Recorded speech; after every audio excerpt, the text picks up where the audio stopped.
ಉತ್ತರ ಬಾಲ್ಯಾವಸ್ಥೆಯ ಅವಧಿ 7 ವರ್ಷದಿಂದ 12 ವರ್ಷಗಳವರೆಗೆ. ಮಗುವಿನ ಉತ್ತರ ಬಾಲ್ಯಾವಸ್ಥೆಯ ಅವಧಿ 7 ವರ್ಷದಿಂದ 12 ವರ್ಷಗಳವರೆಗೆ ಇರ್ತದೆ ಅನ್ನೋದನ್ನು ಈ ಹಂತವನ್ನು ಗಮನಿಸಬೇಕು. ಪೂರ್ವ ಬಾಲ್ಯಾವಸ್ಥೆಯ ನಂತರದ ಅವಧಿಯೇ ಉತ್ತರ ಬಾಲ್ಯಾವಸ್ಥೆ. ಬಹುತೇಕ ಈ ಉತ್ತರ ಬಾಲ್ಯಾವಸ್ಥೆ ಮಗುವಿನ ಶಾಲಾ ಅವಧಿ.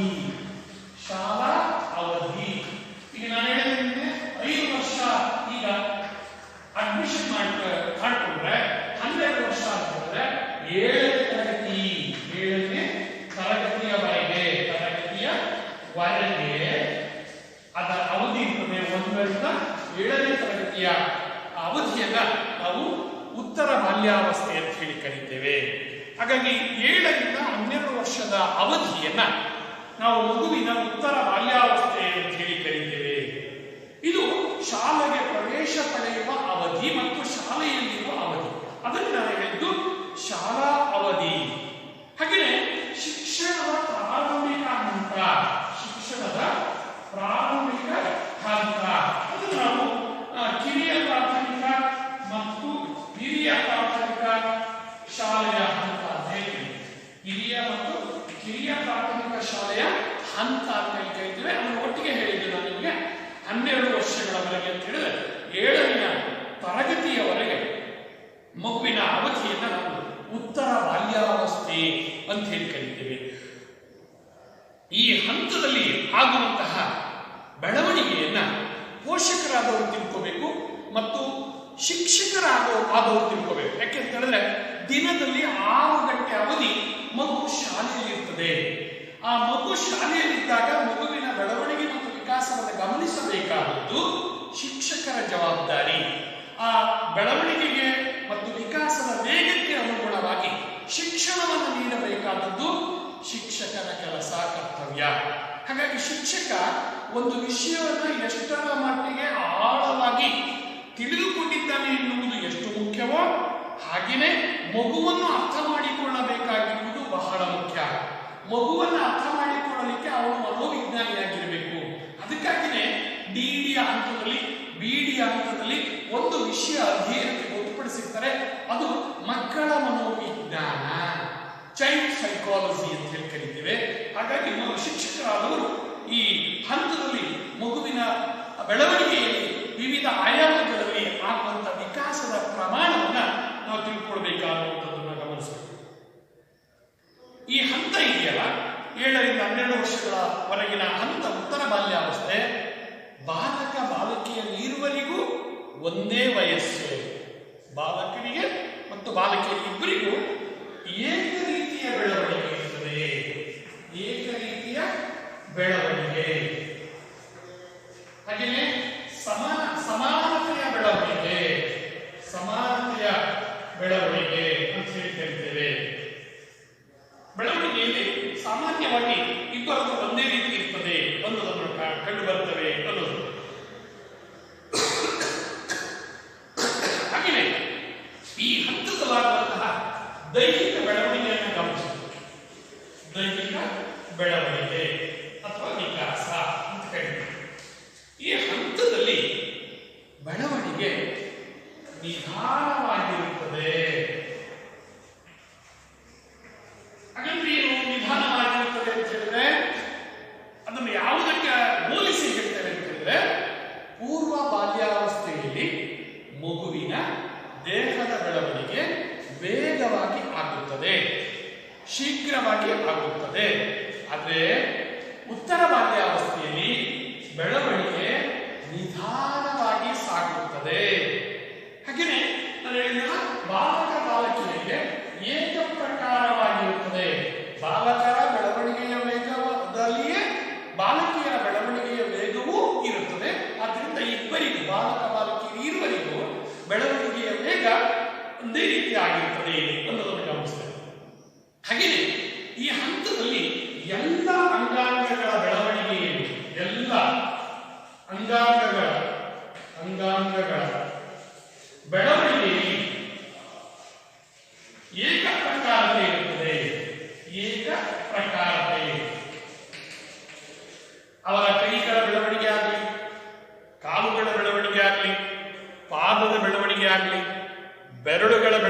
ಆಗಲಿ, ಹೀಗೆ ಅನೇಕ ಅಂಗಾಂಗಗಳೇನಿದ್ದಾವೆ ಅಥವಾ ಮೈ ಕಟ್ಟಾಗಲಿ, ಹಾಗೆಯೇ ಕೊರಳಿನ ಉದ್ದ ಆಗಲಿ, ಇವೆಲ್ಲವೂ ಪ್ರಮಾಣದಲ್ಲಿ ಬದಲಾವಣೆಗಳು ಕಂಡು ಬರುತ್ತವೆ. ಅವ್ರ ಬೆಳವಣಿಗೆ ಆಗುವುದಕ್ಕೆ ನಮಗೆ ಮೇಲ್ನೋಟಕ್ಕೆ ಆ ಬದಲಾವಣೆಗಳು ವಿವಿಧ ಅಂಗಾಂಗಗಳಲ್ಲಿ ಕಂಡು ಬರುತ್ತವೆ ಎನ್ನುವುದು. ಹಾಗೆಯೇ ಅವರಲ್ಲಿ ಕರಕೌಶಲ ಅಂದ್ರೆ ಕೈಯಿಂದ ಮಾಡಬಹುದಾದಂತಹ ಕೆಲಸಗಳ ಬಗ್ಗೆ ಆಸಕ್ತಿ ಇರುತ್ತದೆ. ಕೈಯಿಂದ ಮಾಡಬಹುದಾದ ಕೆಲಸಗಳ ಬಗ್ಗೆ ಆಸಕ್ತಿ ಇರುತ್ತದೆ. ಕರಕೌಶಲಗಳ ಹೆಚ್ಚಳ ಆಗ್ತವೆ. ಹಾಗೆಯೇ ನಮ್ಮ ಆಯಾಸದ ಕಡೆಗೆ ಅವರು ಗಮನ ಕೊಡೋದಿಲ್ಲ. ಎಷ್ಟೊತ್ತಾದ್ರೂ ಕೆಲಸ ಮಾಡ್ತಾರೆ, ಎಷ್ಟೊತ್ತಾದ್ರೂ ಆಟದಲ್ಲಿ ತೊಡಗ್ತಾರೆ. ಅವ್ರಿಗೆ ಊಟದ ಕಡೆಗೆ ಗಮನವೇ ಇರೋದಿಲ್ಲ, ಹಸುವಿನ ಕಡೆಗೆ ಗಮನವೇ ಇರೋದಿಲ್ಲ ಅನ್ನೋದನ್ನು ಗಮನಿಸ್ತಾರೆ. ಆ ಹಿನ್ನೆಲೆಯಲ್ಲಿ ಮಕ್ಕಳು ಕರಕೌಶಲಗಳಲ್ಲಿ ಮಗ್ನರ ಆಯಾಸದ ಕಡೆಗೆ ಗಮನ ಕೊಡದಂತೆ ನಿರಂತರ ಕೆಲಸದಲ್ಲಿ ತೊಡಗುವರು. ಹಾಗೆಯೇ ಆಟಗಳಲ್ಲಿ ನಿಖರತೆಯನ್ನ ಹೊಂದುವರು. ಅಂದ್ರೆ ನಿರ್ದಿಷ್ಟ ಆಟವನ್ನು ಆಯ್ಕೆ ಮಾಡಿಕೊಂಡು ಅದರಲ್ಲಿ ಚೆನ್ನಾಗಿ ಪಳಗಲಿಕ್ಕೆ, ಆ ಆಟದ ಎಲ್ಲ ಕೌಶಲಗಳನ್ನ ಕರಗತ ಮತ್ತು ಮನೋಗತ ಮಾಡಿಕೊಳ್ಳಿಕ್ಕೆ, ಕ್ರಿಯಾಗತ ಮಾಡಿಕೊಳ್ಳಿಕ್ಕೆ ಮುಂದೆ ಬರ್ತಾರೆ ಅನ್ನೋದೊಂದು. ಹಾಗಾಗಿ ಅವರ ಕೆಲಸಗಳಲ್ಲಿ ಆಟದಲ್ಲಿ ತೊಡಗಿಕೊಳ್ತಾರೆ. ಮತ್ತೆ ತಾಳ್ಮೆ ಇರ್ತದೆ ಆ ಮಕ್ಕಳಲ್ಲಿ. ಆಟ ಆಡೋದಲ್ಲಾಗ್ಲಿ ಕೆಲಸ ಮಾಡೋದಲ್ಲಾಗ್ಲಿ ತಾಳ್ಮೆಯನ್ನ ಹೊಂದಿರ್ತಾರೆ. ಈ ಹಂತದ ಕೊನೆಯ ವೇಳೆಗೆ ದೈಹಿಕ ಪಕ್ವತೆ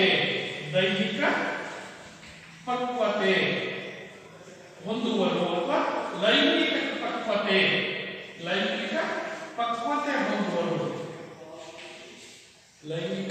ಪಕ್ವತೆ ಹೊಂದುವರು ಅನ್ನೋದನ್ನು ಗಮನಿಸ್ತೇವೆ. ಹಾಗಾಗಿ ದೇಹದ ಬೆಳವಣಿಗೆಯ ವೇಗ ಏಕರೀತಿಯಾಗಿರ್ತದೆ. ವಿವಿಧ ಅಂಗಾಂಗಗಳು ಸಮಾನವಾಗಿ ಬೆಳವಣಿಗೆಯನ್ನು ಹೊಂದುತ್ತವೆ. ಅವರು ಕರಕೌಶಲಗಳನ್ನು ಕರಗತ ಮಾಡಿಕೊಳ್ತಾರೆ. ಕೆಲಸದಲ್ಲಿ, ಆಟದಲ್ಲಿ ಆಯಾಸವನ್ನು ಗಮನಿಸದೆ ನಿರಂತರವಾಗಿ ಬಹಳಷ್ಟು ಕಾಲ ಅದರಲ್ಲಿ ತೊಡಗಿಕೊಳ್ಳುವಂಥ ಪ್ರವೃತ್ತಿಯನ್ನು ಹೊಂದಿರ್ತಾರೆ. ಆದ್ದರಿಂದ ನಮ್ಮ ಮಕ್ಕಳಿಗೆ ಈ ವಯಸ್ಸಿನಲ್ಲಿ ಒಂದಷ್ಟು ಕೆಲಸಗಳನ್ನು ಕೊಡಬೇಕು, ಚಟುವಟಿಕೆಗಳಲ್ಲಿ ತೊಡಗುವಂತೆ ಮಾಡಬೇಕು. ಅದಕ್ಕೆ ಗಾಂಧೀಜಿಯವರು ಹೇಳಿದ್ದು ಮಾಡಿ ಕಲಿ, ಲರ್ನಿಂಗ್ ಬೈ ಡೂಯಿಂಗ್. ಮಾಡಿ ಕಲಿ ಅಂತ ಹೇಳಿ ಅವರ ಮೂಲ ಶಿಕ್ಷಣ ಪದ್ಧತಿಯಲ್ಲಿ ಗಾಂಧೀಜಿಯವರು ಹೇಳ್ತಾರೆ. ಬರೀ ಮಾತಿನ ಮೂಲಕ ಹೇಳೋದ್ರ ಬದಲಾಗಿ ಹೇಳಬೇಕಾದ ವಿಷಯಗಳನ್ನು ಒಂದು ಕೆಲಸದ ಮೂಲಕ, ಒಂದು ಚಟುವಟಿಕೆಯ ಮೂಲಕ, ಒಂದು ವರ್ತನೆಯ ಮೂಲಕ ಹೇಳಿದ್ರೆ ಮಕ್ಕಳು ಚೆನ್ನಾಗಿ ಅರ್ಥ ಮಾಡಿಕೊಳ್ತಾರೆ. ಹಾಗೆಯೇ ಅದನ್ನು ಗ್ರಹಿಸ್ತಾರೆ, ನೆನಪಿನಲ್ಲಿ ಇಟ್ಕೊಳ್ತಾರೆ. ಕಲ್ಪನಾತ್ಮಕ ವಿಕಾಸಕ್ಕೆ ಸಹಾಯಕ ಆಗ್ತದೆ. ಸೃಜನಶೀಲ ಸಾಮರ್ಥ್ಯ ಬೆಳೀತದೆ ಎನ್ನುವುದನ್ನು ಗಮನಿಸ್ತೇವೆ. ಆ ಹಿನ್ನೆಲೆಯಲ್ಲಿ ಲೈಂಗಿಕ ಪರಿಪಕ್ವತೆಯನ್ನು ಹೊಂದುವಂತಹ ಹಂತಕ್ಕೆ ಅವರು ಈ ಹಂತದಲ್ಲಿ ಬರ್ತಾರೆ. ಇದಿಷ್ಟು ದೈಹಿಕ ಬೆಳವಣಿಗೆ. ಅಂದರೆ ನೆಕ್ಸ್ಟ್ ಮಗುವಿನ ಬೌದ್ಧಿಕ ವಿಕಾಸ. ಬೌದ್ಧಿಕ ವಿಕಾಸವನ್ನು ನಾವು ಗಮನಿಸೋದು ಈ ಹಂತದಲ್ಲಾಗುತ್ತಾ ಬೌದ್ಧಿಕ ವಿಕಾಸ. ನೋಡಿ, ಬುದ್ಧಿ ಅನ್ನುವಂಥದ್ದು ಮನಸ್ಸಿನ ಶಕ್ತಿ. ಹಾಗಾದ್ರೆ ಮನಸ್ಸಿನ ಶಕ್ತಿ ಅಂತ ಹೇಳಿದ್ರೆ ಹಲವು ಶಕ್ತಿಗಳ ಸಂಗಮ. ಮನಸ್ಸು ಅನ್ನುವಂಥದ್ದು, ಮನುಷ್ಯನಲ್ಲಿರುವಂಥ ಮನಸ್ಸು ಅನ್ನುವಂಥದ್ದು ಹಲವು ಶಕ್ತಿಗಳ ಸಂಗಮ, ಹಲವು ಶಕ್ತಿಗಳ ಕಟ್ಟು. ಹಾಗಾದ್ರೆ ಬುದ್ಧಿಶಕ್ತಿ ಒಬ್ಬ ವ್ಯಕ್ತಿಯನ್ನು ಅಥವಾ ಒಬ್ಬ ವಿದ್ಯಾರ್ಥಿಯನ್ನು ಅಧ್ಯಾಪಕರೊಬ್ಬರು ಅಥವಾ ಮನೆಯಲ್ಲಿನ ಪೋಷಕರೊಬ್ಬರು ಬುದ್ಧಿವಂತ ಅಂತ ಹೇಳಿ ಕರೀಬೇಕಾದ್ರೆ ಅವನ ಅನೇಕ ಉದಾಹರಣೆಗಳನ್ನ, ವರ್ತನೆಗಳನ್ನು ಗಮನಿಸ್ತಾರೆ. ಅದು ಕೇವಲ ಒಂದು ವರ್ತನೆಯಿಂದ ನಿರ್ಧಾರವಾಗುವಂತಹ ಅಂಶ ಅಲ್ಲ. ಅದರಿಂದ ಬೌದ್ಧಿಕತೆ ಮಗುವಿನ ಮಾನಸಿಕ ಶಕ್ತಿಯಾಗಿದೆ. ಹಾಗೆಯೇ ಮನಸ್ಸಿನ ಹಲವು ಶಕ್ತಿಗಳ ಸಂಗಮವಾಗಿದೆ, ಮೊತ್ತವಾಗಿದೆ ಅನ್ನೋದನ್ನು ಗಮನಿಸ್ತೇವೆ. ಈ ಮಗು ಏನ್ ಮಾಡ್ತೀನಿ, ಆ ವಯಸ್ಸಿನಲ್ಲಿ ತನ್ನ ಮತ್ತು ಹೊರಗಿನ ವಿಶ್ವದ ಬಗ್ಗೆ ಸ್ಪಷ್ಟ ವ್ಯತ್ಯಾಸವನ್ನು ಗುರುತಿಸಲು ಪ್ರಾರಂಭಿಸುತ್ತದೆ. ತನ್ನ ಬಗ್ಗೆನೂ ತಿಳ್ಕೊಳ್ತದೆ, ತನ್ನ ಸುತ್ತಲಿನ ಹೊರಗಿನ ಪರಿಸರದ ಬಗ್ಗೆನೂ ತಿಳ್ಕೊಳ್ಳೋಕೆ ಮುಂದಾಗ್ತದೆ ಅನ್ನೋದನ್ನು ಗಮನಿಸಬೇಕು. ವ್ಯತ್ಯಾಸ ಕಾಣಲು ಪ್ರಾರಂಭಿಸುತ್ತಾರೆ. ಹಾಗೆಯೇ ಭಾಷಾ ವಿಕಾಸ ಆಗ್ತದೆ. ಯಾಕೆಂತ ಹೇಳಿದ್ರೆ ನಾವು ಕೇಳಿದ ಪ್ರಶ್ನೆ ಸರಿಯಾದ ಉತ್ತರವನ್ನು ವಿದ್ಯಾರ್ಥಿಗಳು ಕೊಡಬೇಕು ಅಂತ ಹೇಳಿದ್ರೆ ಅವರಿಗೆ ಮಾತುಗಾರಿಕೆಯ ಕೌಶಲ ಬರಬೇಕು, ಬರಹದ ಕೌಶಲ ಬರಬೇಕು. ಮಾತುಗಾರಿಕೆ ಮತ್ತು ಬರಹಕ್ಕೆ ಭಾಷೆಯ ಸಾಧನ. ಆದ್ದರಿಂದ ಚೆನ್ನಾಗಿ ಭಾಷೆಯನ್ನು ಯಾರು ಕಲ್ತಿರ್ತಾರೋ ಅವರು ಚೆನ್ನಾಗಿ ಉತ್ತಮವಾಗಿ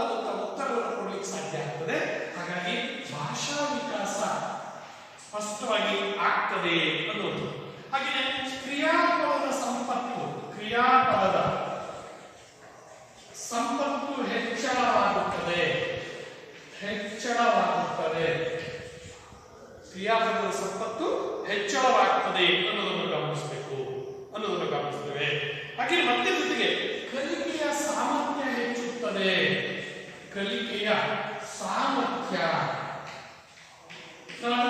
ಶಾಲಾ ಅವಧಿ ಅಂತ ಹೇಳಿ, ಶಾಲಾ ಅವಧಿ, ಈ ಮಗು ಶಾಲೆಯಲ್ಲಿ ಹೆಚ್ಚು ಕಾಲ ಕಳೆಯುತ್ತದೆ, ಕಲಿಯುವ ಸಾಮರ್ಥ್ಯವನ್ನು ಹೊಂದಿರುತ್ತದೆ. ಹಾಗೆಯೇ ಕಲಿತದ್ದು ಬಾಳಕೆಗೆ ಬರಬೇಕು ಅಂತ ಹೇಳಿದ್ರೆ ಅದು ನೆನಪಿನಲ್ಲಿ ಉಳಿಯಬೇಕು. ಅದಕ್ಕೆ ನಾವು ನೆನಪಿನ ಶಕ್ತಿ ಅಂತ ಹೇಳಿ ಕರಿತೇವೆ. ಆ ನೆನಪಿನ ಶಕ್ತಿ ಚೆನ್ನಾಗಿದ್ರೆ ಕಲಿಕೆಯಲ್ಲಿ ಪ್ರಗತಿಯನ್ನ ಹೊಂದುತ್ತಾರೆ. ಹಾಗೆಯೇ ತಾರ್ಕಿಕ ಆಲೋಚನಾ ಸಾಮರ್ಥ್ಯ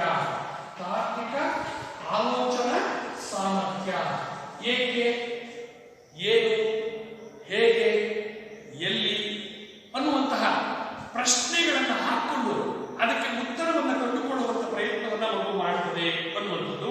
ಹಾಗಾಗಿ ತಾರ್ಕಿಕ ಆಲೋಚನಾ ಸಾಮರ್ಥ್ಯ ಈ ಹಂತದಲ್ಲಿ ಮಕ್ಕಳು ಕೆಲವು ದೊಡ್ಡ ಹಂತಕ್ಕೆ ಬಂದ ಹಾಗೆ ಹಿರಿಯರು ಹೇಳಿದ್ದೆಲ್ಲವನ್ನೂ ಕೇಳೋದಿಲ್ಲ, ಮೌನವಾಗಿ ಸ್ವೀಕರಿಸೋದಿಲ್ಲ.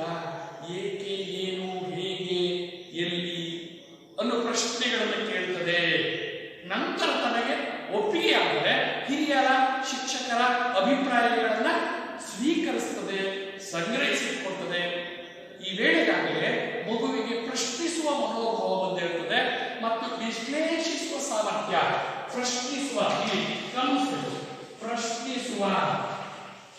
ಹಾಗೆಯೇ ವಿಶ್ಲೇಷಿಸುವ ಸಾಮರ್ಥ್ಯವನ್ನ ಪಡ್ಕೊಂಡಿರ್ತಾರೆ. ಅದರ ಜೊತೆಗೆ ಕಲ್ಪನಾ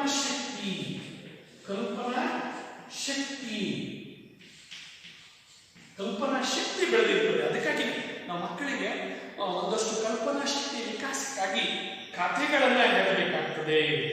ಅದ್ರ ಜೊತೆಗೆ ಮಕ್ಕಳು ಕಲ್ಪನೆಯ ಶಕ್ತಿಯನ್ನು ಬಳಸಿಕೊಂಡು ಆಟ ಆಡುವಂತಹ ಕ್ವಿಜ್ ಆಟ ಆಡ್ಬೋದು ಅಥವಾ ಚೆಸ್ ಆಡ್ಬೋದು. ಇಂಥ ಆಟಗಳನ್ನ ಆಡಲಿಕ್ಕೆ ನಾವು ಮಕ್ಕಳಿಗೆ ಅವಕಾಶವನ್ನ ಕಲ್ಪಿಸಿಕೊಡ್ಬೇಕು. ಅವರ ಬುದ್ಧಿಶಕ್ತಿಯನ್ನು ಹೆಚ್ಚಿಸಲಿಕ್ಕೆ ಸಹಾಯಕ ಆಗ್ತದೆ. ಹಾಗೆಯೇ ಸೃಜನಾತ್ಮಕ ಶಕ್ತಿ ಗಮನಿಸಬೇಕು. ಹೊಸದನ್ನ ಸೃಷ್ಟಿಸುವ, ಹೊಸದಾಗಿ ಆಲೋಚನೆ ಮಾಡುವ, ಹೊಸ ತರ್ಕಗಳನ್ನ ಮುಂದಿಡುವ ರೀತಿಯಲ್ಲಿ ಹೊಸತನಕ್ಕೆ ತುಡಿಯುವ ಮತ್ತು ಮಿಡಿಯುವಂತ ಪ್ರವೃತ್ತಿ ಈ ವೇಳೆಗೆ ಬರ್ತದೆ. ಹಾಗಾಗಿ ಮಕ್ಕಳಲ್ಲಿ ಸೃಜನಾತ್ಮಕ ಶಕ್ತಿ ಹೆಚ್ಚಳ ಆಗ್ತದೆ. ಹಾಗೆಯೇ ಸಾಮಾನ್ಯೀಕರಣಗೊಳಿಸುವಂತ ಸಾಮರ್ಥ್ಯ ಹೆಚ್ಚಾಗ್ತದೆ. ಈಗ ನೀವು ಕನ್ನಡದ ವ್ಯಾಕರಣವನ್ನ ಕಲಿಯುವಾಗ ಒಂದು ಸಂಧಿಗೆ ಕೊನೆಯ ತೀರ್ಮಾನಕ್ಕೆ ಬರಬೇಕಾದ್ರೆ ಅಂತ ಹೇಳ್ತಾ ಬರ್ತೀವಿ. ಆಕಾರಗಳು ಬಂದು ಆಕಾರವಾಗುವುದು. ಅ ಪ್ಲಸ್ ಆ, ಇಲ್ಲಿ ನೀವು ಗಮನಿಸೋದಕ್ಕೆ ಬರೆಯುವುದೇ ಅ ಪ್ಲಸ್ ಆ ಇಸ್ ಈಕ್ವಲ್ ಟು ಆ. ಆಕಾರಗಳ ಮುಂದೆ ಆಕಾರಗಳು ಒಂದು ಆಕಾರ, ಈ ಕಾರಗಳ ಮುಂದೆ ಈ ಕಾರಗಳು ಬಂದಾಗ ಈ ಕಾರವಾಗುವುದು, ಕಾರಗಳ ಮುಂದೆ ಊಕಾರ ಬಂದಾಗ ಊಕಾರವಾಗುವುದು. ಹೀಗೆ ನಾವೊಂದು ಸಾಮಾನ್ಯ ಬರ್ತೀವಿ. ಇದನ್ನ ವ್ಯಾಕರಣದಲ್ಲಿ ನಿಯಮಗಳನ್ನು ರೂಪಿಸುವಾಗ ಹೇಳ್ತೇವೆ, ಗಣಿತದಲ್ಲಿ ಪ್ರಮೇಯಗಳನ್ನು ಬಿಡಿಸುವಾಗ, ಪ್ರಮೇಯ ಸಿದ್ಧಾಂತಗಳನ್ನ ಪ್ರತಿಪಾದಿಸುವಾಗ ನಿಯಮಗಳನ್ನ ಹೇಳ್ತೇವೆ, ಉದಾಹರಣೆಗಳನ್ನು ಕೊಟ್ಟು. ಹಾಗೇನೆ ಗಣಿತದ ಮೂಲ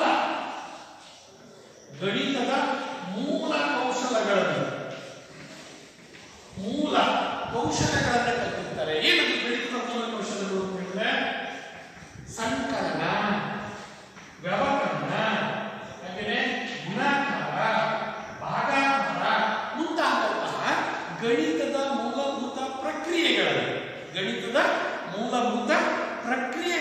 ಕಲಿಯುವಂತಹ ಸಾಮರ್ಥ್ಯ ಅವರಿಗೆ ಬಂದಿರುತ್ತದೆ. ಹಾಗಾಗಿ 7ನೇ ವಯಸ್ಸಿನ ಮಕ್ಕಳು ಮೂರ್ತ ಕಾರ್ಯ, ಪಿಯಾಜೆ ಅಂತ ಮನೋವಿಜ್ಞಾನಿ ಪಿಯಾಜೆ ಅವರು ಮಗುವಿನ ಬೌದ್ಧಿಕ ವಿಕಾಸಕ್ಕೆ ಸಂಬಂಧಪಟ್ಟಂತಹ ತಮ್ಮದೇ ಆದಂತಹ ಸಿದ್ಧಾಂತವನ್ನ ಪ್ರತಿಪಾದಿಸಿದರೆ ಅದರಲ್ಲಿ ಅವರು ಮೂರ್ತ ಕಾರ್ಯ ಹಂತ ಅಂತ ಕರೀತಾರೆ. ಮೂರ್ತ ಕಾರ್ಯ ಹಂತ, ಈ ಹಂತದಲ್ಲಿ 7ರಿಂದ 12 ವರ್ಷದ ಮಕ್ಕಳು ಈ ಹಂತದಲ್ಲಿ ಬರ್ತಾರೆ ಅನ್ನುವಂಥದ್ದು. ಹಾಗೆಯೇ ಹನ್ನೊಂದನೇ ವಯಸ್ಸಿಗೆ ಅಥವಾ 12ನೇ ವಯಸ್ಸಿಗೆ ಮಕ್ಕಳು ಔಪಚಾರಿಕ ಹಂತವನ್ನು ಪ್ರವೇಶಿಸುವರು. ಔಪಚಾರಿಕ ಹಂತ. ಅದಕ್ಕೆ ನಾವು ಮಗುವಿನ ಬೌದ್ಧಿಕ ವಿಕಾಸದ ಭದ್ರ ಬುನಾದಿ ಪ್ರಾಥಮಿಕ ಹಂತ. ಪ್ರಾಥಮಿಕ ಹಂತದ ಕಲಿಕೆಯಲ್ಲಿ ನಾವು ಸ್ಪಷ್ಟವಾದ ಶಿಕ್ಷಣವನ್ನು ಕೊಟ್ಟರೆ ಮಗು ಮುಂದಿನ ಹಂತದಲ್ಲಿ ಕಲಿಕೆಯಲ್ಲಿ ಪ್ರಗತಿಯನ್ನು ಹೊಂದುತ್ತದೆ ಅನ್ನೋದನ್ನು ಗಮನಿಸ್ತೇವೆ. ಹಾಗಾಗಿ ನಾವು ಮಗುವಿನ ಬೌದ್ಧಿಕ ವಿಕಾಸದಲ್ಲಿ ಭಾಷಾ ವಿಕಾಸ ಸೇರಿದೆ, ಕ್ರಿಯಾಪದದ ಸಂಪತ್ತಿನ ಹೆಚ್ಚಳ ಆಗಿದೆ, ಕಲಿಕೆಯ ಪ್ರಗತಿ ಸಾಮರ್ಥ್ಯ ಹೆಚ್ಚಾಗಿದೆ, ಹಾಗೆಯೇ ನೆನಪಿನ ಶಕ್ತಿ ವೃದ್ಧಿಸುತ್ತದೆ, ತಾತ್ವಿಕ ಆಲೋಚನಾ ಸಾಮರ್ಥ್ಯ ಬೆಳೆಯುತ್ತದೆ, ಹಾಗೆಯೇ ಕಲ್ಪನಾ ಶಕ್ತಿ ವೃದ್ಧಿಸುತ್ತದೆ, ಸೃಜನಾತ್ಮಕ ಶಕ್ತಿ ಬೆಳೆಯುತ್ತದೆ, ಗಣಿತದ ಸಾಮರ್ಥ್ಯ ಇವೆಲ್ಲವೂ ಸೇರಿದಾಗ ಮಗು ಬೌದ್ಧಿಕ ವಿಕಾಸವನ್ನು ಹೊಂದುತ್ತದೆ, ಬುದ್ಧಿಶಕ್ತಿಯ ಪ್ರಾಮುಖ್ಯತೆಯನ್ನು ಪಡೆದುಕೊಳ್ಳುತ್ತದೆ. ನಂತರ ಈ ಹಂತದಲ್ಲಾಗುವಂತಹ ಸಾಮಾಜಿಕ ವಿಕಾಸ. ಸಾಮಾಜಿಕ ವಿಕಾಸ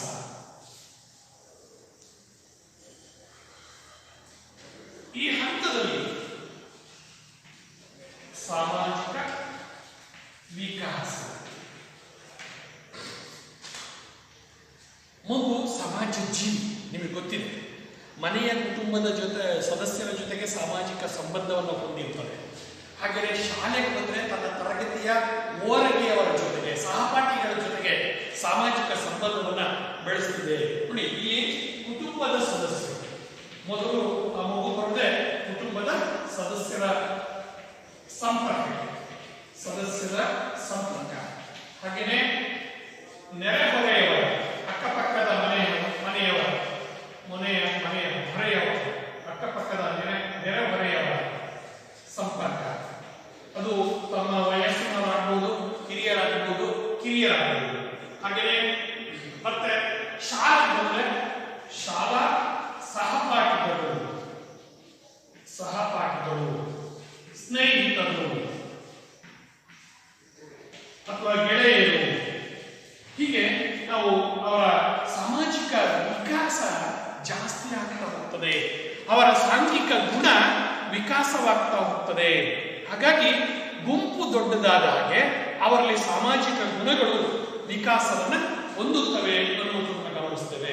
ಹಾಗಾಗಿ ಅವರಿಗೆ ಗುಂಪಿನಲ್ಲಿ ಬೆರೆಯುವುದನ್ನು ಕಲಿಸಬೇಕು, ಸಹಪಾಠಿಗಳ ಜೊತೆಗೆ ಸಹಕರಿಸುವುದನ್ನು ಕಲಿಸಬೇಕು. ಹಾಗೆಯೇ ಸಹಪಾಠಿಗಳ ಮಧ್ಯೆ ಕೊಡುಗೆಯ ಪ್ರವೃತ್ತಿಯನ್ನು ಬೆಳೆಸಬೇಕು. ತನ್ನಲ್ಲಿ ಇರುವಂಥದ್ದನ್ನು ಬೇರೆಯವರಿಗೆ ಕೊಡುವಂತಹದ್ದು, ತನಗೆ ಬೇಕಾದದ್ದನ್ನು ಬೇರೆಯವರಿಂದ ಪಡ್ಕೊಳ್ಳುವಂತಹದ್ದು. ಈ ಕೊಡುಗೆ ಮಗುವಿನ ಸಾಮಾಜಿಕ ಗುಣದಲ್ಲಿ ಸಹಕಾರ ಪ್ರವೃತ್ತಿಯನ್ನು ಹೆಚ್ಚಿಸುವಲ್ಲಿ, ಹೊಂದಾಣಿಕೆ ಗುಣವನ್ನು ಬೆಳೆಸುವಲ್ಲಿ, ಸಾಮಾಜಿಕವಾಗಿ ವಿಕಾಸ ಆಗಕ್ಕೆ ಸಾಧ್ಯ ಆಗ್ತದೆ.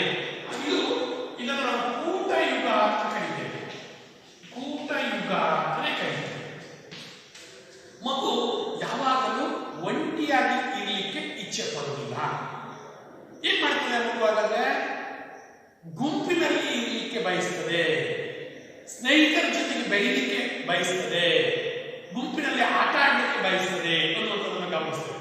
ಹಾಗಾಗಿ ತಮ್ಮ ಕೂಟ, ಒಂದು ಕೂಟ ಇದೆ, ಬಳಗ,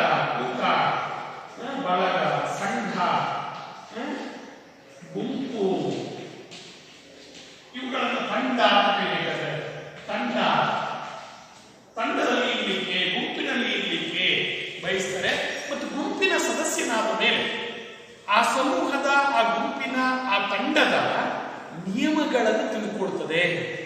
ಆ ನಿಯಮಗಳಿಗೆ ಅನುಗುಣವಾಗಿ ತಾನು ವರ್ತಿಸುವುದನ್ನು ಪ್ರಾರಂಭಿಸ್ತದೆ. ಅದರಿಂದ ನಿಯಮಗಳನ್ನ ಅರ್ಥ ಮಾಡಿಕೊಳ್ಳುವ, ಸ್ವೀಕರಿಸುವ, ಅದರಂತೆ ವರ್ತಿಸುವ ಅಂತ ಹೇಳಿ ವರ್ತಿಸುವಂತ ಪ್ರವೃತ್ತಿಯನ್ನು ಬೆಳೆಯುತ್ತದೆ. ನೀತಿ ನಿಯಮಗಳನ್ನು ಕಲಿತುಕೊಳ್ಳುವ, ಅನುಸರಿಸುವ ಪ್ರವೃತ್ತಿ ಬೆಳೀತದೆ. ಯಾರು ಒಂದು ಗುಂಪಿನ, ಸಮೂಹದ ನೀತಿ ನಿಯಮಗಳನ್ನು ತಿಳ್ಕೊಂಡು ಅದಕ್ಕೆ ಅನುಗುಣವಾಗಿ ವರ್ತಿಸಿದ್ರೆ ಸಮಾಜದಲ್ಲಿ ಸಭ್ಯ ಸದಸ್ಯನಾಗಿ ಬೆಳೀಲಿಕ್ಕೆ ಸಾಧ್ಯ ಆಗ್ತದೆ ಅನ್ನೋದು. ಹಾಗೇನೆ ಅದನ್ನು ನಾವು ಸಮವಯಸ್ಕರ ಗುಂಪು ಅಂತ ಕರೀತೇವೆ. ಅದು ವಿಶೇಷವಾಗಿ ಸಮವಯಸ್ಕರ ಗುಂಪು. ಅವ್ರು ಯಾರ ಜೊತೆ ಸೇರ್ತಾರೆ ಅಂತಂದ್ರೆ ಸಮವಯಸ್ಕರು, ತನ್ನ ವಯಸ್ಸಿಗೆ ಹೊಂದುವಂತಹ ವ್ಯಕ್ತಿಗಳ ಜೊತೆಗೆ ಬೆಳೀತಾರೆ. ತಮಗಿಂತ ದೊಡ್ಡವರ ಜೊತೆಗೆ ಹೋಗ್ಲಿಕ್ಕೆ ಹಿಂಜರಿತಾರೆ, ತಮಗಿಂತ ಚಿಕ್ಕವರ ಜೊತೆಗೂ ಆಡಲಿಕ್ಕೆ ಹಿಂಜರಿತಾರೆ. ಮತ್ತೆ ತಮ್ಮ ವಯಸ್ಕರ ಜೊತೆಗೆ ಅವರು ಬೆಳವಣಿಗೆಯನ್ನು ಹೊಂದುತ್ತಾರೆ. ನಂತರ ಸಾಮಾಜಿಕ ಪ್ರಾಜ್ಞೆ, ಸೋಷಿಯಲ್ ಅವೇರ್ನೆಸ್, ಸಾಮಾಜಿಕ ಪ್ರಜ್ಞೆ ಬೆಳೆಯುತ್ತದೆ. ಸಾಮಾಜಿಕ ಪ್ರಜ್ಞೆ. ನಿಮಗೆ ಮೊನ್ನೆ ಹೇಳಿದ್ದೀನಿ ನಾನು, ಪೂರ್ವ ಬಾಲ್ಯಾವಸ್ಥೆಯ ಹಂತದಲ್ಲಿ ಮಗು ಸ್ವಯಂ ಕೇಂದ್ರಿತ ಪ್ರವೃತ್ತಿಯನ್ನು ಹೊಂದಿರುತ್ತದೆ. ನಾನೇ ಮುಖ್ಯ, ನನಗಾಗಿಯೇ ಅಪ್ಪ ಇರೋದು, ನನಗಾಗಿ ಅಮ್ಮ ಇರೋದು, ನನಗಾಗಿ ನನ್ನ ಕುಟುಂಬದ ಎಲ್ಲ ಸದಸ್ಯರು ಇದ್ದಾರೆ, ಎಲ್ಲರೂ ನನ್ನನ್ನ ಪೋಷಿಸ್ತಾರೆ, ಹಾರೈಕೆ ಮಾಡ್ತಾರೆ, ಪ್ರೀತಿ ವಿಶ್ವಾಸ ತೋರಿಸ್ತಾರೆ ಒಂದು ಅಂದುಕೊಂಡಿರ್ತೇವೆ.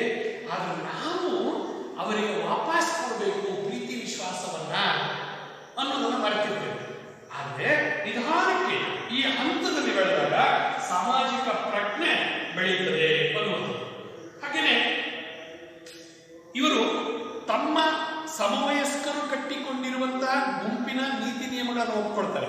ಆದರೆ ಹಿರಿಯರು ಹೇಳುವ ನೀತಿ ನಿಯಮಗಳನ್ನು ತಿರಸ್ಕರಿಸುತ್ತಾರೆ, ಧಿಕ್ಕರಿಸುತ್ತಾರೆ, ವಿರೋಧಿಸುತ್ತಾರೆ. ಯಾಕಂತ ಹೇಳಿದ್ರೆ ಆ ಹಿರಿಯರು ಹೇಳುವ ಮಾತುಗಳು ತಮ್ಮ ವಯೋಮಾನಕ್ಕೆ ಮೀರಿದವುಗಳಾಗಿರ್ತವೆ ಅಥವಾ ವಯೋಮಾನಕ್ಕೆ ಒಗ್ಗುವಂತವುಗಳು ಆಗಿರುವುದಿಲ್ಲ ಅನ್ನೋದನ್ನು ಗಮನಿಸ್ತೇವೆ. ಹಾಗಾಗಿ ಈ ಹಂತದಲ್ಲಿ ಮಗು ಅಹಮನ್ನ ಕಡಿಮೆ ಮಾಡಿಕೊಳ್ಳುತ್ತದೆ, ಸ್ವಾರ್ಥತೆಯನ್ನು ಕಡಿಮೆ ಮಾಡಿಕೊಳ್ಳುತ್ತದೆ, ಸ್ವಯಂ ಕೇಂದ್ರಿತ ಪ್ರಜ್ಞೆ ನಿರಸನಗೊಳ್ಳುತ್ತದೆ. ಸ್ವಯಂ ಕೇಂದ್ರಿತ ಪ್ರಜ್ಞೆ ನಿರಸನ ಹೊಂದುತ್ತದೆ. ಹಾಗೆಯೇ ಈ ಹಂತದಲ್ಲಿ ಗುಂಪಿನಲ್ಲಿ ಬೆಳೆಯುವುದರಿಂದ ಸಹಕಾರ, ಹೊಂದಾಣಿಕೆ, ಹಾಗೆಯೇ ಕೊಡುಕೊಳ್ಳುಗೆ ಈ ಅಂಶಗಳಿಂದ ಮಗು ಸಾಮಾಜಿಕ ಗುಣಗಳನ್ನ ಕಲಿತುಕೊಳ್ತದೆ. ಇದಿಷ್ಟು ಸಾಮಾಜಿಕ ವಿಕಾಸ. ಅಂದ್ರೆ ಮಗುವಿನ ಮತ್ತೊಂದು ವಿಕಾಸ ಸಂವೇಗಾತ್ಮಕ ವಿಕಾಸ ಅನ್ನೋದನ್ನು ಗಮನಿಸ್ತೇವೆ. ಈ ಸಂವೇಗಾತ್ಮಕ ವಿಕಾಸ, ಎಮೋಷನಲ್ ಸಂವೇಗಾತ್ಮಕ ವಿಕಾಸ. ಮನುಷ್ಯ ಭಾವಜೀವಿ, ಮನುಷ್ಯನಿಗೆ ಭಾವನೆಗಳಿವೆ. ಆ ಭಾವನೆಗಳನ್ನ ವಿಕಾಸಗೊಳಿಸಬೇಕಾಗಿರುವುದು ಶಿಕ್ಷಣದ ಒಂದು ಬಹುಮುಖ್ಯವಾದಂತಹ ಗುರಿ. ಯಾಕೆಂತ ಹೇಳಿದ್ರೆ ನಾವು ಮಗುವಿನ ಸಮಗ್ರ ವ್ಯಕ್ತಿತ್ವದ ವಿಕಾಸವನ್ನು ಉಂಟು ಮಾಡುವುದೇ ಶಿಕ್ಷಣ ಅಂತ ಕರೀತೇವೆ. ಹಾಗಾದ್ರೆ ಸಮಗ್ರತೆಯ ಒಂದು ಭಾಗ ಭಾವನೆಗಳು. ಯಾಕೆಂದ್ರೆ ಮನುಷ್ಯನ ಸಾಮಾಜಿಕ ಜೀವನ ಯಶಸ್ವಿಯಾಗುವುದು ಭಾವನೆಗಳಿಂದ, ಭಾವನಾತ್ಮಕ ವಿಕಾಸದಿಂದ. ನೀವು ಗಮನಿಸಿ, ಯಾಕಾದ್ರೂ ಮದುವೆಗೆ ನೀವು ಬಂಧುಗಳ ಮನೆಗೆ ಮದುವೆಗೆ ಹೋಗೋದಾದ್ರೆ, ಹಬ್ಬಕ್ಕೆ ಹೋಗೋದಾದ್ರೆ ನೀವು ಒಳ್ಳೆ ಡ್ರೆಸ್ ಹಾಕೊಂಡು ಹೋಗ್ತೀರಿ, ಒಳ್ಳೆ ಅಲಂಕಾರ ಮಾಡ್ಕೊಂಡು ಹೋಗ್ತೀರಿ. ಆದ್ರೆ ತಮ್ಮ ಬಂಧುಗಳ ಯಾವ್ದಾದ್ರು ಊರಿನಲ್ಲಿ ಮನೆಯಲ್ಲಿ ಯಾರಾದ್ರೂ ಮರಣ ಹೋಗಿದ್ರೆ ಅವ್ರ ಅಂತ್ಯ ಸಂಸ್ಕಾರಕ್ಕೆ ಹೋಗುವಾಗ ಮದುವೆಗೆ ಹೋದಂತೆ ಹೊಸ ಬಟ್ಟೆಗಳನ್ನ ಹಾಕೋದಿಲ್ಲ, ಶೃಂಗಾರವನ್ನು ಮಾಡ್ಕೊಳ್ಳೋದಿಲ್ಲ. ಯಾಕೆ ಅಂತ ಹೇಳಿದ್ರೆ ಆ ಮರಣಕ್ಕೆ ಹೋಗುವ ಸ್ಥಿತಿಯೇ ಬೇರೆ, ಸಂತೋಷಕ್ಕೆ ಹೋಗುವ ಸ್ಥಿತಿಯೇ ಬೇರೆ. ಇದನ್ನ ತಮ್ಮ ಜೀವನದ ವಿವಿಧ ಸಂದರ್ಭಗಳಲ್ಲಿ ನೋಡಿ ಕಲಿತಾರೆ. ಹಾಗಾಗಿ ಮದುವೆಗೆ ಹೋದಾಗ ನಾವು ಹಾಯ್ ಬಾಯ್ ಸಂತೋಷ ಅಂತ, happy wedding life, marriage life ಅಂತ ಹೇಳ್ತೇವೆ. ಆದರೆ ಸಾವಿಗೆ ಹೋದಾಗ ನಾವಲ್ಲಿ ಎಲ್ಲಿ ಹೆಚ್ಚು ಮಾತನಾಡೋದಿಲ್ಲ, ಹಾಗೇನೆ ನಗೋದಿಲ್ಲ, ಸಂತೋಷ ಪಡೋ ಸಮಯ ಅಲ್ಲ ಅದು. ನಾವು ಎಲ್ಲರೂ ಸಪ್ಪೆ ಮೋರೆ ಹಾಕೊಂಡಿರ್ತೇವೆ, ಮನಸ್ಸಿನ ತುಂಬಾ ದುಃಖವನ್ನು ತುಂಬಿಕೊಂಡಿರ್ತೇವೆ, ಕಣ್ಣುಗಳಲ್ಲಿ ನೀರು ಧಾರಾಕಾರವಾಗಿ ಇಳಿತದೆ, ಮೌನ ಆವರಿಸಿಕೊಂಡಿರ್ತದೆ. ನಾವು ಸ್ಮಶಾನ ಮೌನವನ್ನ ನಮಗೆ ಗೊತ್ತಿಲ್ಲದಂತೆ ನಾವು ಅಪ್ಪಿಕೊಳ್ತೇವೆ. ಹಾಗಾಗಿ ಜೀವನದ ವಿವಿಧ ಸಂದರ್ಭಗಳಲ್ಲಿ ನಾವು ಹೇಗೆ ಭಾವನೆಗಳನ್ನ ವ್ಯಕ್ತಪಡಿಸಬೇಕು ಅನ್ನೋದನ್ನ ಕಲಿಯೋದೇ ಭಾವನಾತ್ಮಕ ವಿಕಾಸ. ಹಾಗೆಯೇ ಬೇರೆಯವರ ಭಾವನೆಗಳನ್ನ ನಾವು ಹೇಗೆ ಸ್ವೀಕರಿಸಬೇಕು, ಅರ್ಥೈಸಿಕೊಳ್ಳಬೇಕು ಅನ್ನೋದಕ್ಕೆ ಭಾವನಾತ್ಮಕ ವಿಕಾಸ ಬಹಳ ಮುಖ್ಯ ಅನ್ನೋದನ್ನು ಗಮನಿಸ್ತೇವೆ. ಜೀವನದಲ್ಲಿ ಅತ್ಯಂತ ಮಹತ್ವ. ನಾವು ಭಾವನೆಗಳಿಂದಲೇ ಬೇರೆಯವರ ಮನಸ್ಸನ್ನು ಗೆಲ್ಲಲಿಕ್ಕೆ ಸಾಧ್ಯ, ಬೇರೆಯವರ ಕೋಪವನ್ನು ಕಡಿಮೆ ಮಾಡಲಿಕ್ಕೆ ಸಾಧ್ಯ, ಬೇರೆಯವರ ಸಹಕಾರವನ್ನು ಪಡ್ಕೊಳ್ಳೋಕೆ ಸಾಧ್ಯ. ಹಾಗಾಗಿ ಈ ಹಂತದಲ್ಲಿ ಅನೇಕ ಭಾವನೆಗಳು ವಿಕಾಸಗೊಳ್ಳುತ್ತವೆ. ಭಯ ಮೊದಲನೇದನ್ನು ತಿಳಿಸೋದು. ಭಯ, ಈ ಹಂತದಲ್ಲಿ ಭಯ ಮಕ್ಕಳಲ್ಲಿ ಕಂಡುಬರುವ ಒಂದು ಪ್ರಮುಖವಾದ ಭಾವನೆ ಅಂತಲೂ ಕರಿತೀವಿ, ಸಂವೇಗ ಅಂತಲೂ ಕರಿತೀವಿ. ಯಾವುದಕ್ಕೆ ಭಯಗೊಳ್ಳುತ್ತಾರೆ? ನಾವು ಪೂರ್ವ ಬಾಲ್ಯಾವಸ್ಥೆಯಲ್ಲಿ ನೋಡಿದ್ದೇವೆ. ಮಗು ಯಾವುದಕ್ಕೆ ಭಯಗೊಳ್ಳುತ್ತದೆ ಅಂತ ಹೇಳಿ, ಕತ್ತಲೆಗೆ, ಅಪರಿಚಿತ ವಸ್ತುವಿಗೆ, ಅಪರಿಚಿತ ವ್ಯಕ್ತಿಗೆ ಅಂತ ಹೇಳ್ತೀವಿ. ಅದು ಈ ಹಂತಕ್ಕೆ ಬಂದಾಗ ಮಗು ಕತ್ತಲೆಗೂ ಹೆದರೋದಿಲ್ಲ, ಹೊಸಬರಿಗೂ ಹೆದರೋದಿಲ್ಲ, ಅದು ಬದಲಾಗ್ತದೆ. ಅವರು ಭಯಪಡುವ ರೀತಿ ಬದಲಾಗ್ತದೆ. ಯಾವುದಕ್ಕೆ ಭಯಪಡ್ತದೆ? ಅನುತ್ತೀರ್ಣತೆ ಆದರೆ, ನನ್ನ ಪರೀಕ್ಷೆಯಲ್ಲಿ ಫೇಲ್ ಆದ್ರೆ ಅಂತ ಹೇಳಿ ಭಯಪಡ್ತದೆ. ಹಾಗೆಯೇ ಯಾರು ಅವಮಾನ ಮಾಡ್ತಾರೆ, ಭಯ ಪಡೋದು. ಯಾತಕ್ಕೆ? ನನಗೆಲ್ಲರೂ ಮೇಷ್ಟ್ರು ಬೈದ್ರೆ, ಮೇಷ್ಟ್ರು ಪನಿಷ್ಮೆಂಟ್ ಕೊಟ್ರೆ, ಮೇಷ್ಟ್ರು ಶಿಕ್ಷೆ ಕೊಟ್ರೆ ನಾನು ಎಲ್ಲರ ವಿದ್ಯಾರ್ಥಿಗಳ ಎದುರಿಗೆ ನನಗೆ ಮಾನ ಹೋಗ್ತದೆ ಅನ್ನುವಂಥ ಮಾನವನ್ನು ರಕ್ಷಿಸಿಕೊಳ್ಳಕ್ಕಾಗಿ ನಾವು ಅವಮಾನಕ್ಕೆ ಭಯ ಪಡ್ತೇವೆ ಅನ್ನುವಂಥದ್ದು. ಹಾಗೆಯೇ ಏಕಾಂಗಿತನ ಇಷ್ಟಪಡೋದಿಲ್ಲ, ಏಕಾಂಗಿತನ ಭಯ ಪಡ್ತೇವೆ. ಒಂಟಿಯಾಗಿರೋದು ಅಂತ ಹೇಳಿದ್ರೆ ನಾವು ಇವತ್ತು ಮದುವೆಗೆ ಹೋಗ್ಬಿಡ್ತೀವಿ, ಮನೆಯಲ್ಲಿ ಒಬ್ಬರೇ, ಇಲ್ಲಪ್ಪ ನಾನು ಒಬ್ಬರೇ ಇರಲ್ಲಪ್ಪ ಅಂತಿದ್ವಿ. ಯಾಕೆ ಅಂತಂದ್ರೆ ಒಂಟಿತನ ಮನೆಯ ತುಂಬ ಇನ್ನೊಬ್ಬರೇ ಇರೋದು ಒಂದು ಭಯವನ್ನ ಉಂಟು ಮಾಡ್ತದೆ. ಒಬ್ಬರೇ ಇರಲಿಕ್ಕೆ ಇಷ್ಟ ಆಗೋದಿಲ್ಲ. ಅದಕ್ಕೆ ಏನ್ ಮಾಡ್ತಾರೆ, ಪಕ್ಕದ ಮನೆ ಒಬ್ಬರನ್ನ ಜೊತೆಗೆ ಮನೆಗೆ ಜೊತೆಗೆ ಇರ್ರಿ ಅಂತ ಹೇಳಿ ಬಿಟ್ಟು ಹೋಗ್ತಾರೆ ಅನ್ನೋದು. ಎರಡನೇದು ಕೋಪ. ಈ ಹಂತದಲ್ಲಿ ಕಂಡುಬರುವ ಭಾವನೆಗಳಲ್ಲಿ ಕೋಪವು ಒಂದು. ಯಾವಾಗ ಕೋಪ ಬರ್ತದೆ? ನಿಮ್ಮ ಶಾಲೆಯಲ್ಲಿ ಒಂದು ವಿಭಾಗ ಮತ್ತೊಂದು ವಿಭಾಗದ ಮುಂದೆ ಕಬಡ್ಡಿ ಪಂದ್ಯ ಆಡ್ತೀರಿ, ನೀವು ಅಕಸ್ಮಾತ್ ಸೋತು ಬಿಡ್ತೀರಿ. ಸೋತಾಗ ಈ ಕೋಪವನ್ನು ವ್ಯಕ್ತಪಡಿಸ್ತೀರಿ. ಯಾರ ಮೇಲೆ? ಯಾರು ಅಂಪೈರ್ ಆಗಿರ್ತಾರೆ, ತೀರ್ಪುಗಾರ ಆಗಿರ್ತಾರೆ, ಅವ್ರ ಮೇಲೆ ಕೋಪ ಮಾಡ್ಕೊತೀರಿ. ನಮಗೆ ಅನ್ಯಾಯ ಮಾಡಿದ್ರು, ನಮ್ಗೆ ವಿರುದ್ಧವಾಗಿ ತೀರ್ಪು ಕೊಟ್ಟರು, ಅವ್ರ ಪರವಾಗಿ ತೀರ್ಪು ಕೊಟ್ಟರು, ಪಕ್ಷಪಾತ ಮಾಡಿದ್ರು ಅಂತೇಳಿ ಅವ್ರ ಮೇಲೆ ಕೋಪ ಮಾಡ್ಕೊತೀರಿ.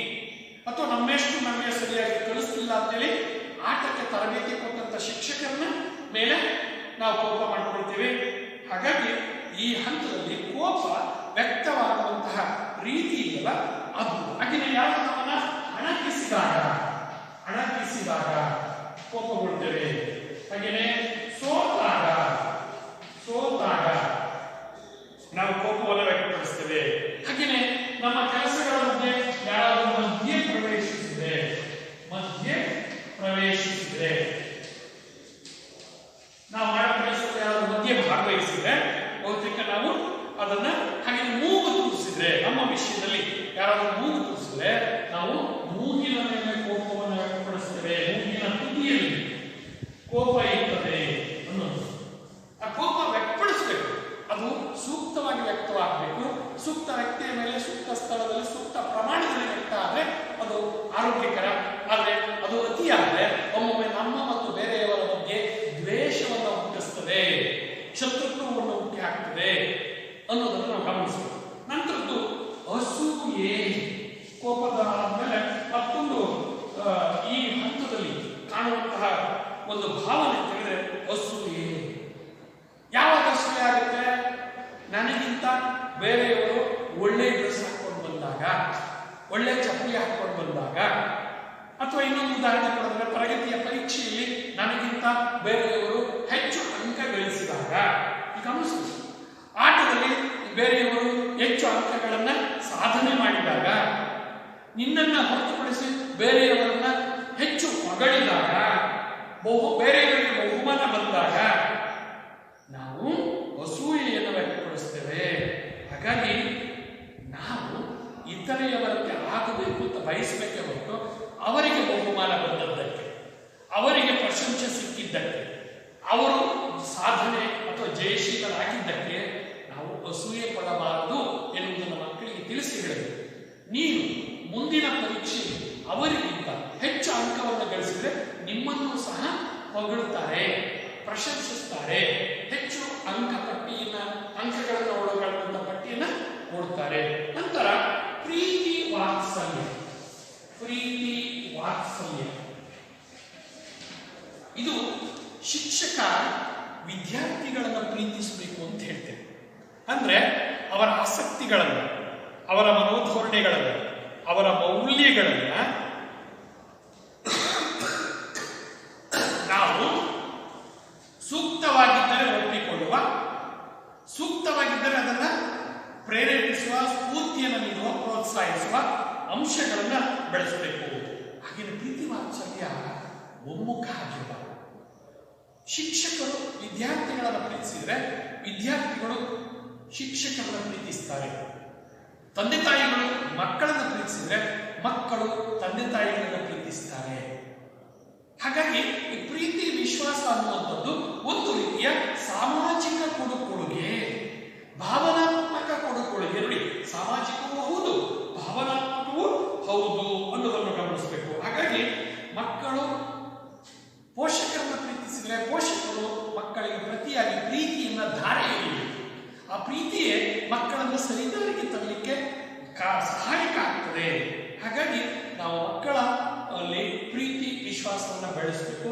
ಮಕ್ಕಳು ಸಹ ಇತರೆಯವರ ಬಗ್ಗೆ, ಅದು ಸಮವಯಸ್ಕರಿರ್ಬೋದು, ಹಿರಿಯರಿರ್ಬೋದು, ಪೋಷಕರಿರ್ಬೋದು, ಶಿಕ್ಷಕರಿರ್ಬೋದು, ಮನೆಗೆ ಬಂದಿರುವ ಬಂಧುಗಳಿರ್ಬೋದು, ಇವರೆಲ್ಲರ ಬಗ್ಗೆ ಪ್ರೀತಿ ವಿಶ್ವಾಸವನ್ನ ತೋರಿಸಬೇಕು ಅನ್ನುವಂಥದ್ದು ಸಂವೇಗಾತ್ಮಕ ವಿಕಾಸ. ಹಾಗಾದ್ರೆ ಉತ್ತರ ಬಾಲ್ಯಾವಸ್ಥೆಯ ವಿಕಾಸದ ಶೈಕ್ಷಣಿಕ ಪ್ರಾಮುಖ್ಯತೆ ಅಂತ ಹೇಳ್ತೇವೆ. ವಿಕಾಸದ ಶೈಕ್ಷಣಿಕ ಪ್ರಾಮುಖ್ಯತೆ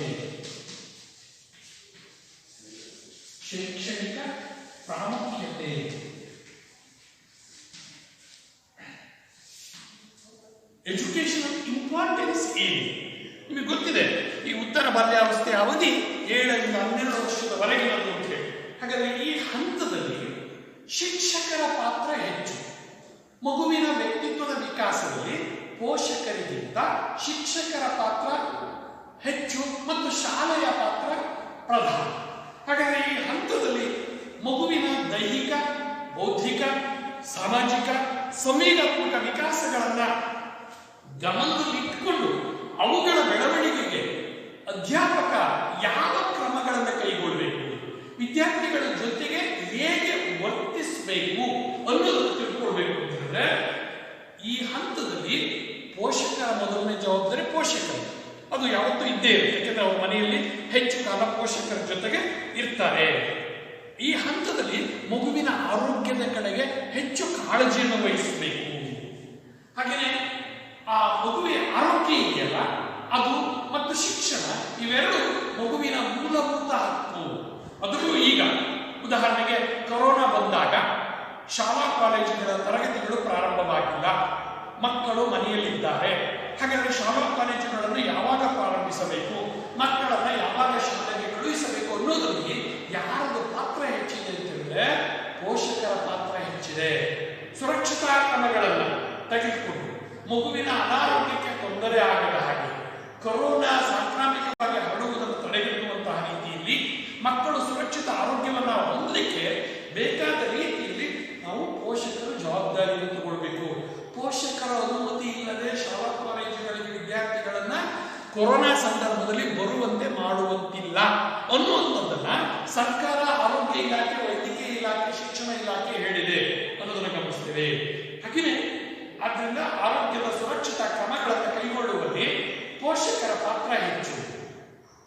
ದೇಹದ ಬೆಳವಣಿಗೆ ಆಗುವುದರಿಂದ ಪೌಷ್ಟಿಕ ಆಹಾರವನ್ನ ಸಮತೋಲನ ಆಹಾರ ಅಂತ ಹೇಳ್ತೇವೆ, ಬ್ಯಾಲೆನ್ಸ್ಡ್ ಫುಡ್ ಅಂತ ಹೇಳ್ತೇವೆ, ಡಯಟ್ ಅಂತ ಹೇಳ್ತೇವೆ. ಆ ಸಮತೋಲನ ಆಹಾರವನ್ನು ಒದಗಿಸುವಲ್ಲಿ ನಾವು ಪೋಷಕರ ಪಾತ್ರ ಹೆಚ್ಚು. ಹಾಗೆಯೇ ಸೂಕ್ತ ಶೈಕ್ಷಣಿಕ ಪರಿಸರವನ್ನು ಒದಗಿಸುವಲ್ಲಿ ತಂದೆ ತಾಯಿಗಳು ಮಗುವನ್ನ ಖಾಸಗಿ ಶಾಲೆಗೆ ಸೇರಿಸಬೇಕೇ, ಸರ್ಕಾರಿ ಶಾಲೆಗೆ ಸೇರಿಸಬೇಕೇ, ಗ್ರಾಮೀಣ ಪ್ರದೇಶದ ಶಾಲೆಗೆ ಸೇರಿಸಬೇಕೇ, ನಗರ ಪ್ರದೇಶದ ಶಾಲೆಗೆ ಸೇರಿಸಬೇಕೇ, ಕನ್ನಡ ಮಾಧ್ಯಮದ ಶಾಲೆಗೆ ಸೇರಿಸಬೇಕೇ, ಆಂಗ್ಲ ಮಾಧ್ಯಮದ ಶಾಲೆಗೆ ಸೇರಿಸಬೇಕೇ, ರಾಜ್ಯದ ಸಿಲೆಬಸ್ ಇರುವಂತಹ ಶಾಲೆಗೆ ಸೇರಿಸಬೇಕೇ, ಕೇಂದ್ರ ಸಿಲೆಬಸ್ ಇರುವ ಶಾಲೆಗೆ ಸೇರಿಸಬೇಕೇ, ಕಿತ್ತೂರು ರಾಣಿ ಚೆನ್ನಮ್ಮ ಶಾಲೆಗೆ ಸೇರಿಸಬೇಕೇ, ನವೋದಯ ಶಾಲೆಗೆ ಸೇರಿಸಬೇಕೇ, ಮೊರಾರ್ಜಿ ಶಾಲೆಗೆ ಸೇರಿಸಬೇಕೇ ಅನ್ನುವಂತಹ ಶಾಲೆಯನ್ನ ಆಯ್ಕೆ ಮಾಡಿಕೊಳ್ಳುವ ಶೈಕ್ಷಣಿಕ ಪರಿಸರವನ್ನು ಒದಗಿಸುವಲ್ಲಿ ಪೋಷಕರ ಪಾತ್ರ ಬಹಳ ಮುಖ್ಯ. ಹಾಗಾಗಿ ಮಕ್ಕಳಿಗೆ ಶಿಕ್ಷಣ ಕೊಡುವಲ್ಲಿ, ಪೋಷಣೆ ಒದಗಿಸುವಲ್ಲಿ, ರಕ್ಷಣೆ ಒದಗಿಸುವಲ್ಲಿ, ಶ್ರೀಮಂತ ಶೈಕ್ಷಣಿಕ ಸುಸಜ್ಜಿತ ಸೌಲಭ್ಯಗಳಿಂದ ಕೂಡಿದ ಶೈಕ್ಷಣಿಕ ಪರಿಸರವನ್ನು ಒದಗಿಸುವಲ್ಲಿ ಶಿಕ್ಷಕರ ಪಾತ್ರ ಬಹಳ ಮುಖ್ಯ. ಯಾಕೆಂದರೆ ಈ ಹಂತದಲ್ಲಿ ಮಗುವಿನಲ್ಲಾಗುವಂತಹ ಬೆಳವಣಿಗೆ ಮತ್ತು ವಿಕಾಸವನ್ನ ಗಮನದಲ್ಲಿರಿಸಿಕೊಂಡು ಆ ವೇಗಕ್ಕೆ ಅನುಗುಣವಾಗಿ ಮಗು ಚೆನ್ನಾಗಿ ಕಲಿಯುವಂತೆ ಮಾಡಬೇಕು ಅನ್ನೋದು ಪೋಷಕರ ಗಮನ. ನಂತರ ಶಿಕ್ಷಕರ ಗಮನ ಕೊಡಬೇಕು. ಮಕ್ಕಳ ಎರಡನೆಯ ಪೋಷಕರೇ ಶಿಕ್ಷಕರು. ಮಗು ಚೆನ್ನಾಗಿ ಬೆಳೆಯಲಿಕ್ಕೆ ಬೇಕಾದಂತಹ ಸೂಕ್ತವಾದ ಮಾರ್ಗದರ್ಶನವನ್ನ ಕೊಡಲಿಕ್ಕೆ ಶಿಕ್ಷಕರು ಗಮನ ಹರಿಸಬೇಕು. ಹಾಗೆ ಶಿಕ್ಷಕರು ಮೊದಲು ವಿದ್ಯಾರ್ಥಿಗಳಿಗೆ ಮಾದರಿಯಾಗಿರಬೇಕು. ಮಾತಿನಲ್ಲಿ ಮತ್ತು ಕೃತಿಯಲ್ಲಿ ಮಕ್ಕಳ ಎದುರಿಗೆ ಏನು ಮಾತನಾಡ್ತೇವೋ ಅದರಂತೆ ವರ್ತಿಸಬೇಕು. ತಡವಾಗಿ ಬರುವ ಮಗುವನ್ನ ಏಕೆ ತಡವಾಗಿ ಬಂದೆ ಎಂದು ಕೇಳುವ ಮತ್ತು ಶಿಕ್ಷೆಯನ್ನು ವಿಧಿಸುವ ಕರ್ತವ್ಯವನ್ನು ಶಿಕ್ಷಕರು ಮಾಡುವಾಗ ಶಿಕ್ಷಕರು ಎಂದೂ ಸಹ ತಡವಾಗಿ ತರಗತಿಗೆ ಶಾಲೆಗೆ ಬರಬಾರದು. ಅವರು ಸಮಯಕ್ಕೆ ಸರಿಯಾಗಿ ಬಂದರೆ ಅವರನ್ನು ನೋಡಿ ವಿದ್ಯಾರ್ಥಿಗಳು ಸಹ ಸಮಯಕ್ಕೆ ಸರಿಯಾಗಿ ಬರುವ ಸಮಯ ಪಾಲನೆಯ ಶಿಸ್ತಿನ ಮನೋಧೋರಣೆಯನ್ನು ಬೆಳೆಸಿಕೊಳ್ತಾರೆ ಅಂತ ಈ ಹಂತದಲ್ಲಿ ನಾನು ಆಗಲೇ ಹೇಳಿದರೆ ಈ ಹಂತ ಉತ್ತರ ಬಾಲ್ಯಾವಸ್ಥೆ ಕೂಟ ಯುಗ ಅಂತ ಕರೀತೇವೆ. ಹಾಗಾಗಿ ಮಕ್ಕಳು ಒಂದು ಕಡೆ ಗುಂಪು ಸೇರಲಿಕ್ಕೆ, ಆಟ ಆಡಲಿಕ್ಕೆ, ಸಾಮೂಹಿಕ ಚಟುವಟಿಕೆಗಳನ್ನು ಕೈಗೊಳ್ಳಲಿಕ್ಕೆ, ಅದು ಸ್ಕೌಟ್ಸ್ ಇರ್ಬೋದು, ಗೈಡ್ಸ್ ಇರ್ಬೋದು, ವಿದ್ಯಾರ್ಥಿಯ ಸಂಘ ಇರ್ಬೋದು, ಹಾಗೆಯೇ ತರಗತಿ ವಿಷಯದ ಕೂಟಗಳಿರ್ಬೋದು, ಕನ್ನಡದ ಕ್ಲಬ್, ಇಂಗ್ಲಿಷ್ ಕ್ಲಬ್, ಗಣಿತದ ಕ್ಲಬ್, ಸಮಾಜದ ಕ್ಲಬ್, ಹೀಗೆ ವಿವಿಧ ವಿಷಯಗಳ ಕೂಟಗಳನ್ನು ನಿರ್ಮಾಣ ಮಾಡಲಿಕ್ಕೆ, ಆ ಕೂಟಗಳ ಅಡಿಯಲ್ಲಿ ವಿದ್ಯಾರ್ಥಿಗಳ ವ್ಯಕ್ತಿತ್ವದ ವಿಕಾಸಕ್ಕೆ ಪೂರಕವಾಗುವಂತಹ ಚಟುವಟಿಕೆಗಳನ್ನು ಕೈಗೊಳ್ಳಲಿಕ್ಕೆ ವಿದ್ಯಾರ್ಥಿಗಳಿಗೆ ಸಾಮೂಹಿಕ ಚಟುವಟಿಕೆಗಳಿಗೆ ಅವಕಾಶವನ್ನು ಕೊಡಬೇಕು. ಅವುಗಳನ್ನು ನಾವು ಪಠ್ಯ ಪೂರಕ ಚಟುವಟಿಕೆಗಳು ಅಂತ ಕರೀತೇವೆ. ಸಾಮಾಜಿಕ ವಿಕಾಸಕ್ಕೆ ಮಕ್ಕಳಲ್ಲಿ ಹೊಂದಾಣಿಕೆಯ ಗುಣವನ್ನ, ಸ್ಪರ್ಧೆಯ ಗುಣವನ್ನ, ಸಹಕಾರದ ಗುಣವನ್ನ, ಕೊಡುಗೆಯ ಗುಣವನ್ನ, ನಾವು ಸಂಘರ್ಷದ ಗುಣವನ್ನ ನಾವು ಮಕ್ಕಳಿಗೆ ಪರಿಚಯ ಮಾಡಿಕೊಡ್ಬೇಕು ಅಂತ ಹೇಳಿದ್ರೆ ಕೂಟಗಳಿಗೆ, ಸಂಘಟನೆಗಳಿಗೆ, ಸಂಘಗಳಿಗೆ ನಾವು ಅವಕಾಶವನ್ನು ಕಲ್ಪಿಸಬೇಕು. ಹಾಗೆಯೇ ಪ್ರೀತಿ ವಾತ್ಸಲ್ಯದಿಂದ ಕಾಣಬೇಕು. ಹಾಗೆಯೇ ಮಕ್ಕಳ ಸಂವೇಗಗಳನ್ನು ನಿಯಂತ್ರಿಸಬೇಕು. ಅತಿಯಾದ ಕೋಪ ಮಕ್ಕಳಲ್ಲಿ ಕಂಡು ಬಂದರೆ ಕೋಪ ಬಂದಾಗ 108 ಏಳಿಸು ಎನ್ನುವ ಸೂತ್ರವನ್ನು ಹೇಳಿಕೊಡುವ ಮೂಲಕ ಒಂದಷ್ಟು ಕೋಪದ ಪ್ರಮಾಣವನ್ನು ತಗ್ಗಿಸುವಂತ ಪ್ರಯತ್ನವನ್ನು ಮಾಡ್ತೇವೆ. ಹಾಗಾಗಿ ಯಾವುದೇ ಅತಿ ಅಮೃತ ವಿಷಮ್ ಅಂತ ಹೇಳ್ತೇವೆ. ಹಾಗಾಗಿ ಮಕ್ಕಳಲ್ಲಿ ಯಾವುದೇ ಭಾವನೆಗಳು ಅತಿಯಾಗದಂತೆ, ಅತಿರೇಕಕ್ಕೆ ಹೋಗದಂತೆ ನೋಡಿಕೊಳ್ಬೇಕು. ಹಾಗಾಗಿ ನಾವು ಸಮತೋಲನವಾದಂತಹ ಭಾವನೆಗಳನ್ನು ಬೆಳೆಸಬೇಕು. ಎಮೋಷನಲಿ ಬ್ಯಾಲೆನ್ಸ್ ಅಂತ ಹೇಳ್ತೇವೆ. ಅತಿ ದುಃಖ ಆದಾಗ, ಅತಿ ಸಂತೋಷ ಆದಾಗ ನಾವು ಹುಚ್ಚರಂತೆ ವರ್ತಿಸಬಾರದು, ಖಿನ್ನತೆ ಒಳಗಾಗಬಾರದು. ಪರೀಕ್ಷೆಯಲ್ಲಿ ಅನುತ್ತೀರ್ಣನಾಗಿದ್ದೇನೆ ಅನ್ನೋ ಕಾರಣಕ್ಕಾಗಿ ಆತ್ಮಹತ್ಯೆಯ ದಾರಿಯ ತೀರ್ಮಾನ ಕೈಗೊಳ್ಳುವಂತೆ ಪ್ರವೃತ್ತಿಯನ್ನು ಮಕ್ಕಳಲ್ಲಿ ತೆಗೆದು ಹಾಕಬೇಕು. ಫೇಲ್ ಅಂದರೆ ಮತ್ತೊಮ್ಮೆ ಪರೀಕ್ಷೆ ಕಟ್ಟುವ, ಮತ್ತೊಮ್ಮೆ ಬರೆಯುವ, ಮತ್ತೊಮ್ಮೆ ಪಾಸ್ ಆಗುವ ಅವಕಾಶ ಇದೆ ಅನ್ನೋದನ್ನು ಹೇಳಿಕೊಟ್ಟು ಆತ್ಮಹತ್ಯೆಯಿಂದ ವಿಮುಖರಾಗುವಂತೆ ಮಾಡಬೇಕು. ಬದುಕಿನ ಸಮಸ್ಯೆಗಳನ್ನು ಎದುರಿಸುವಂಥ ಸಾಮರ್ಥ್ಯವನ್ನು ಗಳಿಸುವಂತೆ ಮಾಡಬೇಕು ಅನ್ನುವಂಥದ್ದನ್ನು ಕಲಿಸಿದರೆ ಮಕ್ಕಳು ಭಾವನಾತ್ಮಕವಾಗಿ, ಸಾಮಾಜಿಕವಾಗಿ, ಬೌದ್ಧಿಕವಾಗಿ, ದೈಹಿಕವಾಗಿ ಸಮರ್ಪಕವಾದ ವಿಕಾಸವನ್ನು ಹೊಂದುತ್ತಾರೆ.